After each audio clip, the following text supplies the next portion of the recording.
మేము ఖమ్మం ఎలుగుమట్ల భూదాన భూమి ఇనోబా నవోదయ కాలనీ నుంచి వచ్చినాం. నా పేరు చింత అపర్ణ.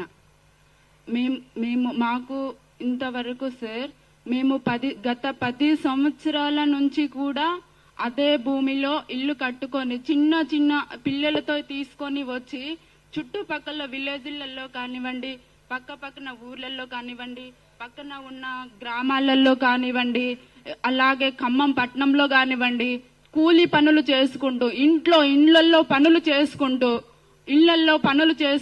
ఎంతో శ్రమ జీవనం చేసుకుంటూ మాకు అక్కడ కనీసం సిటీలో ఒక ఇల్లు తీసుకొని రెంట్ కట్టలేని పరిస్థితుల్లో మేము ఉన్న స్థితిలో సార్ మాకు గ్రామీణ పేదల సంఘం మాకు ఒక అండనిచ్చింది సార్. అండనిచ్చింది ఎలా ఇచ్చిందంటే, ఇది మీరు నిజమైన పేదవాళ్ళ కాదా అనే స్థితిలో వాళ్ళు మమ్మల్ని గేదర్ చేశారు సార్. మీరు ఎక్కడి నుంచి వచ్చారు, మీరు ఇక్కడ ఎందుకు ఉంటున్నారు, మీ ఊరు ఎక్కడ, మీ పల్లె ఎక్కడ అని అడిగారు సార్. అడిగితే మాకు మా ఊర్లలో జీవనాధారం లేదు సార్, జీవనాధారం లేదు. మేము కనీసం కూలి చేసుకోవడానికి కూలి పనులు కూడా లేవు సార్. లేకపోతే పట్నంలో వచ్చి ఏదో ఒక పని చేసుకుంటే మా జీవనం గడుస్తుంది, మేము బ్రతుకుతామన్న ఆశతో ఖమ్మం వచ్చాం సార్.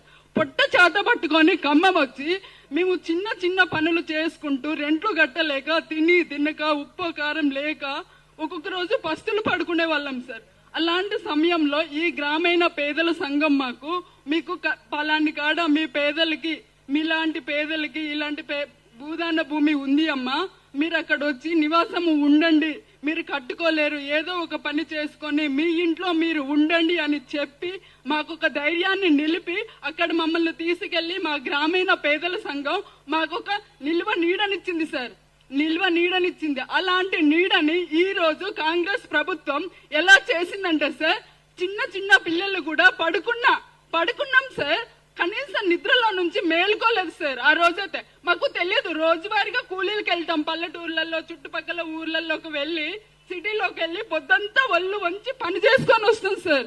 పొద్దంతా పని చేసుకొని వచ్చేవాళ్ళం సార్.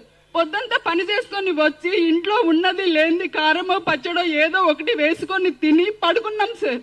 పడుకున్నాక ఏమొస్తుంది, ఎట్నుంచి ఏమొస్తుంది, మేము 10 సంవత్సరాల నుంచి ఉంటున్నాం సార్. ఎట్నుంచి ఏమొస్తుంది, పాముకి భయపడలేదు, ఒక తేళ్లకి భయపడలేదు, అక్కడ వస్తున్న ఏదానికి మేము భయపడలేదు సార్. ఒక పోలీసు వస్తుందంటే భయం మాకు. వాళ్ళు ఏం చేస్తారా, మమ్మల్ని ఏం చంపేస్తారా, మమ్మల్ని ఏమన్నా చేస్తారా, నైట్కు నైటే సార్ వస్తారు, ఏదో దొంగల్లాగా వస్తారు. వాళ్ళు పోలీసులో దొంగలో తెలియకుండా పోతుంది సార్ మాకు. అలాంటి భయంలో మేము ఒక జంతువుకి గాని, ఒక పాముకి గాని, ఒక తేలుకి గాని ఏ రోజు భయపడి అక్కడ ఉండలేము సార్. అది ఎట్టా అంటే చిట్ట చీకటి లాగా ఉంటుంది సార్.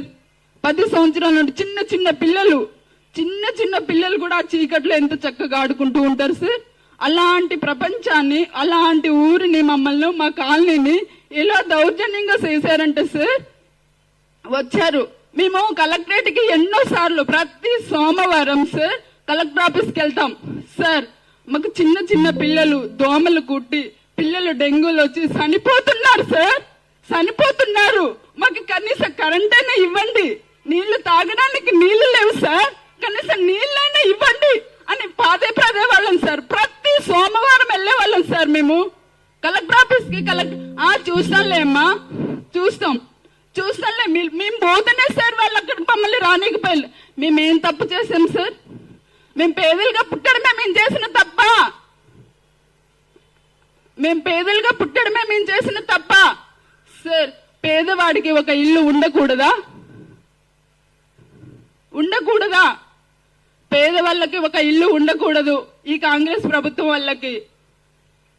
పేదవాడు మంచిగా జీవించకూడదు వాళ్ళు చేసేది సార్. మున్సిపల్ ఆఫీస్ చుట్టూ ఎన్నిసార్లు సార్ నడుచుకుంటూ, ఒక్కొక్కసారి ఆటోలకి ఛార్జీలు లేకపోతే నడుచుకుంటూ మున్సిపాలిటీ ఆఫీస్కి వెళ్లే వాళ్ళం సార్. మాకు నీళ్లు కావాలి, మాకు తాగడానికి నీళ్లు లేవు, పట్టించుకోలేదు. ఎన్నో మా కాళ్ళు అరిగేలా చేసాం సార్. వాళ్ళకి అలాంటివి ఏమి మా బాధలు కనిపించలేవు. కానీ ముగ్గురు మంత్రులు వచ్చాక మాకు పేదవాళ్ళ జీవితం కట్టుకున్న గుడిసె కనిపించింది, వాళ్ళు కట్టుకున్న గూడు కనిపించింది, పేదవాడి గూడు కనిపించింది, వాళ్ళని తొక్కేస్తే వాడు పేదవాడు, వాడు ఏం మాట్లాడు, వాడు మనం అధికారంలో ఉన్నాము, మనం ఏం చేసినా చెల్లిద్ది అనుకొని ఈ రోజు మా ముగ్గురు మంత్రులు అని చెప్పుకోవడానికి సిగ్గుసేట్ సార్. మేము ఓట్లేస్తే గెలిచిన ఆ వ్యక్తులు ఈ రోజు మా గుండెల మీద తన్నారు సార్. నైట్ వచ్చేసేసి పడుకున్నాం, మేము అలా పడుకున్నామో లేదో, నిద్ర అప్పుడు అట్లా నైట్ అంతా చీకట్లో ఉంటాం కదా, చీకట్లో ఉండేసేసి మేము ఏమి చేయలేని స్థితిలో, అంటే మామూలుగా నైట్ అంతా పనులకు పోయి వస్తాం కదా, పడుకొని మార్నింగ్ లేద్దాం 4 గంటలకే వచ్చి కాలనీ చుట్టుముట్టారు సార్. చుట్టుముట్టేసేసి ఏమో దొంగల్లాగా మేమేదో పాకిస్తాన్ టెర్రరిస్ట్ లాగా చుట్టుముట్టేశారు. ఇదేంటి ఇంత జనం వచ్చారు, ఎప్పుడు లేదే, చిన్నపిల్లలు ఏడుస్తున్నారు, ఇంత జనాలు చూస్తే పిల్లలు ఏడుస్తున్నారు, కూల్ చేస్తున్నారు, కనీసం బట్టలు తీసుకోవడానికి కానీ అక్కడ ఉన్న వస్తువులు తీసుకోవడానికి కానీ ఏం అవకాశం లేదు. ఏందయ్యా అంటే మీరెవరు మాట్లాడదు సార్. ఒక ఇంటికి ఒక 5 మున్సిపాలిటీ వాళ్ళు, ఒక 6 పోలీసు వాళ్ళు ఒక్క ఇంటికి సార్, ఒక్క ఇంటికి కూలగొట్టడానికి పోయారు కదా అని చెప్పి మాట్లాడటం, మీరెందుకు పట్టాలు ఇవ్వలేదని మాట్లాడటం. మరి మేము 10 సంవత్సరాలు ఉన్నాం, వాళ్ళు 2014లో వేసుకున్నారు ఇల్లులు. మరి మేము ఏ రోజు ఇంతవరకు వాళ్ళ మీద జేసీబీలు పంపి వాళ్ళ ఇల్లులు మీలాగా నేలమట్టం చేయలేదే. తెలిసి తెలియక ఎవరన్నా కొంతమంది ప్రైవేట్ భూములలో పోతే వాళ్ళు ప్రైవేట్ భూములు అమ్మాయి భూదాన్ భూములు పైన ఉన్నాయని అద్దులు తెలియకేసుకుంటే తీసిన సందర్భాలు ఉన్నాయి తప్ప వాళ్ళ జోలికి ఏ రోజు కూడా బీఆర్ఎస్ ప్రభుత్వం పోలేదు. ఇవాళ మీరు కర్కశంగా వాళ్ళ జీవితాలని చిందావందం చేసి వాళ్ళ గూడును కూల్చేసి వాళ్ళని ఉన్న పలంగా రోడ్డు మీదకి తీసుకొచ్చి పడేశారు. ఇవాళ అధికారులు ఎంక్వైరీ పెట్టి 400 పట్టాల ఎలిజిబుల్ లిస్ట్ తేలిందని చెప్పి అధికారులు అనౌన్స్ చేస్తా ఉన్నారు అక్కడ.